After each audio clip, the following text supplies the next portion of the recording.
résident. Et donc à l'arrivée des secours, nous avions une ambulance, ce sont des secours de la Rochefoucauld, une ambulance et un fourgon Pompton. Donc l'ambulance a aidé le personnel qui était en train de faire l'évacuation. Expliquez-nous les circonstances des deux décès, s'il vous plaît. Alors les deux décès, c'est lié aux fumées. On a un décès dans la chambre qui a été en feu, et un autre décès dans le couloir de circulation de l'établissement. Est-ce qu'on sait comment ces deux personnes sont décédées? Certainement asphyxiées par les fumées. La personne dans sa chambre était aussi brûlée.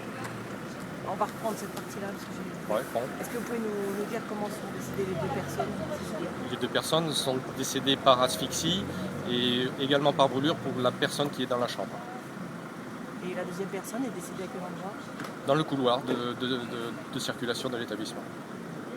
Est-ce que vous pouvez nous dire comment s'est propagé le feu? Est-ce qu'il a été maîtrisé rapidement? Le feu ne s'est pas propagé dans le sens où il est resté dans la chambre et dans le couloir. Il ne s'est pas propagé aux autres chambres. C'est ce qui a permis en fait au personnel d'évacuer l'ensemble des résidents.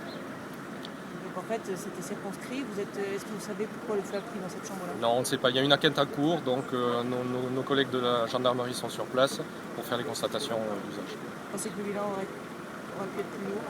Je pense que, vu le nombre de résidents, le bilan aurait pu être plus lourd, mais en l'occurrence, les dispositifs de sécurité ont bien fonctionné, donc ont limité. Et je pense surtout aussi le personnel a très bien réagi. Le personnel de l'établissement a pris les premières mesures, a fait des évacuations rapides, et on les a aidés bien sûr, mais c'est eux qui ont fait que, en gros, c'est pas devenu une catastrophe. Vous dites que les dispositifs ont bien fonctionné. Quels dispositifs? Alors on a des dispositifs dans un premier temps de détection qui permettent d'alerter le personnel.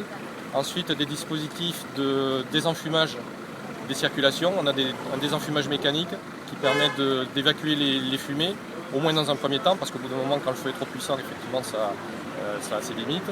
Mais ça laisse le temps en fait d'utiliser le couloir. Et ensuite les porte-coups de feu en fait, qui permettent de limiter l'incendie, enfin ou la zone enfumée, à une zone bien précise. Donc là, ça ne s'est pas propagé au bâtiment au-dessus, enfin au niveau, à l'étage au-dessus. Ça ne s'est pas propagé aux zones qui étaient sur les mêmes niveaux. Alors vous dites que ça a bien fonctionné, pour autant il y a deux personnes décédées. Pourquoi est-ce que ces deux personnes sont décédées? Une dans sa chambre, il est difficile. Je pense que peut-être le feu était trop animé pour permettre une évacuation de cette victime par le personnel.